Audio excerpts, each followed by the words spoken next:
একদা এক জায়গায় এক ইঁদুর আর ব্যাঙ বাস করত। তাদের মধ্যে ছিল গলায় গলায় বন্ধুত্ব। তারা একসঙ্গে খায় দায়, খেলা করে, বেড়াতে বেরোয়, সবই একসঙ্গে করে। কিন্তু ব্যাঙটার মাথায় একদিন দুষ্টু বুদ্ধি গজালো। তাই সে একদিন ইঁদুরের পায়ের সঙ্গে নিজের পা বেঁধে খেলা করতে করতে পুকুরের ধারে এসে দিল পুকুরে এক ঝাঁপ। তাতে ব্যাঙের আর কি, মজা আসে, সে গ্যাঁ গোঁ করতে লাগল। আর ইঁদুরটি নাকানি চোবানি খেতে খেতে অবশেষে মারা গেল। যথাসময়ে মরা ইঁদুরের দেহটা ফুলে ঢোল হয়ে জলের ওপর ভেসে উঠল। ব্যাঙের পা তখনও তার পায়ের সঙ্গে বাঁধা। ইঁদুরটা ফুলে ফেপে বেশ ভারীও হয়ে গেছে।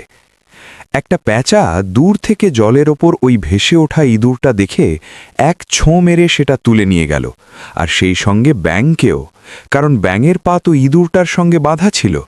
সুতরাং প্যাঁচাটা শুধুমাত্র মরা ইঁদুরটাই খেল না, সেই সঙ্গে ব্যাঙটাকেও মজা করে খেল।